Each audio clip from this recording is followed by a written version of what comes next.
Welcome back to the YouTube channel Malawi. Cameras mama wabwino konse kumene muli yayi aba tingopatsanako nthu tiyankhaneko funso limodzi limene taliona mu comment section lonena kuti kodi tamva kusali kuti UAE yapanga strike dziko la Iran. Kodi nkhani imeneyi ndiyo tani? Chilungamo cha nkhani ndiyo tani? So nkhani imeneyo no kulibe nkhani yokuti UAE yapanga strike Iran kapena Saudi Arabia yapanga strike Iran. Timvani pano koma nkhani imene ilipo ndinena kuti pali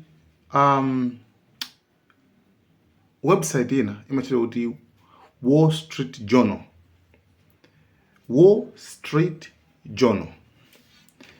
kuti uwerenga nkhani umene koko most of times umene kuti uzilipira kuti upite kumene koko uwerenga nkhani zawo ndi atola nkhani amene ndi page yawo kumano a private. Iwo apanga post kwanena kuti mu nthawi imene pomachitika nkhondo pakati pa Iran, Israel komanso America, akuti UAE, United Arab Emirates, nayonso secretly inkapitaso kumakaphulitsa nawo dziko la Iran. Komanso Saudi Arabiaso inkapitaso kukaphulitsa nawo dziko la Iran mwa secret. So iwo akumapereka timaumboni tawo, koma nkhani imeneyi ma Americans makamaka ayikana. No, actually that's total nonsense. I mean zilibe maumboni. Pamene UAE ngati officially sinatulutsa statement iliyonse kukana kapena kuvomera no, koma mmodzi mwa akuluakulu matop wina akachituta Ali Naim government official ameneyo wanena kunena kuti ifeyo ndiyo nakhala kuti tapanga attack dziko la Iran sikuti zinakhala zobisa yayi tizopaso chani sindinakabisaso tinakanena tinakalengeza kuti tabwezera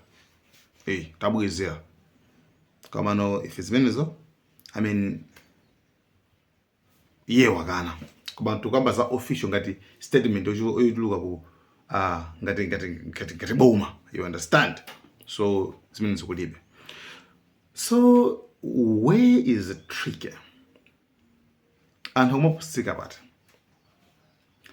masiku ano chimene chimachitika, anthu akamalemba ma headlines especially ngati news amafuna kutenga attention ya anthu kuti anthu video ija itsegula aone zimene zikuchitika. So amatheka kulemba ngati kuti zinthuzo zikuchitika, amatha kulemba ngati kuti zinthuzo zachitika pompanopa, and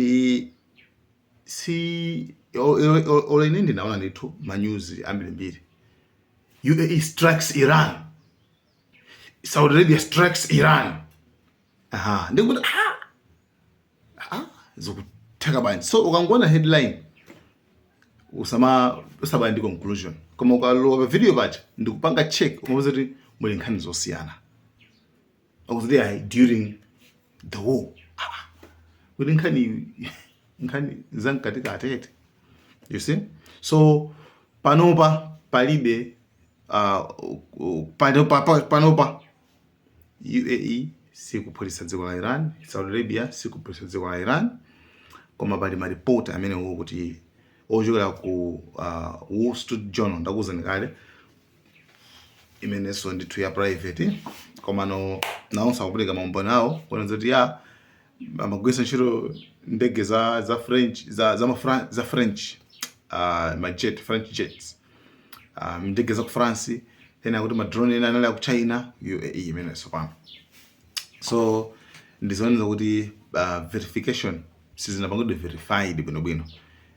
Tiso ndi news inaso ya Reuters imene sakuti ife nkhani ikhoza ndi ku Saudi Arabia completely sidinapange verify. I mean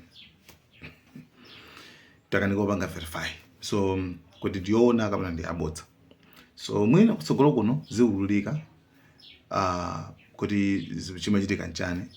Remember kuti Trump paja nthawi nake analiso busy paja mathokoza kuti UAE mathandizo kwambiri kuposa ndani mata kuposa NATO, Saudi Arabia, Qatar anathandiza kwambiri kuposa NATO. We never know. Siringaziwe kuti mwina mkutekana mathandizira. So I want to thank our allies in the Middle East, Israel, Saudi Arabia, Qatar, the UAE, Kuwait, and Bahrain. They've been great, and we will not let them get hurt or fail in any way, shape, or form. Tega, nangatamba muthokoza ja. You understand? So, komabe anyway, zikakhala kuti zikutambasulika nkhanizo ndithu tikuwuzani, situfata kuwuzani nkhani zabodza kuti zopanda maumboni, kupanda zongopenengera. Ufune zikhayika ndi source yogwirika bwino kuti okay, zochika okay. So nkhani ndi imene iyi.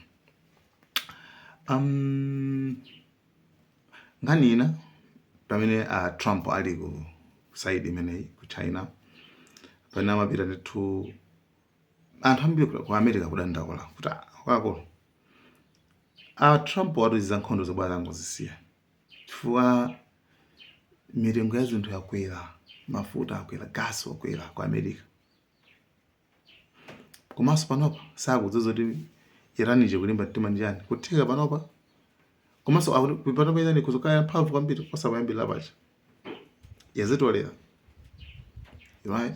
So this is not a stalemate. This is a disaster for the United States. Iran is much more powerful today than they were at the beginning of this conflict. Notwithstanding the damage that we have done to Iran, the intelligence reports suggest, and this has been publicly reported, that they still have the majority of their missiles, the majority of their drones. They still have a nuclear program, and anytime they want, they can reopen military operations in the Strait of Hormuz. I don't know what the president is going to do. I'm out of the business of trying to predict what he is doing, but I don't think we have ever seen a more incompetent, ham-handed military operation side by side with the most ham-handed, incompetent diplomatic effort in the history of this country. And we've had some pretty miserable military engagements overseas. So I just think this is a disaster for American national security. I think the best prospect is for the president to end the blockade and declare an end to the war right now, and hope that some other nations that are smarter and better than the current leadership of the United States will be able to use effective diplomacy to get the strait reopened. I mean, akwamkhazimizini senator obanga malamulo acho ku America acha izi bwana ngozisiya basi nkukhala bwino pa Strait of Hormuz patsegulidwe basi koma Trump akumvera Trump lengereka bolo wana Netanyahu akumvera Netanyahu aja muone game yoseija ngati mai banga follow bwino game jemende bwino khanga kuti munake zithandizako zithako pang'ono pang'ono imende bwino more soft bo mukhanga mukhandi hope koma chinango ruya chindanyawo bwa chindanyawo chinango ri hayi kondo sinati chifukwa sitinakwanilise kuuze basi game yose yasintha pana baso pamene mungazizoti ndanyawo uja ndamina yakupanga control kwambiri.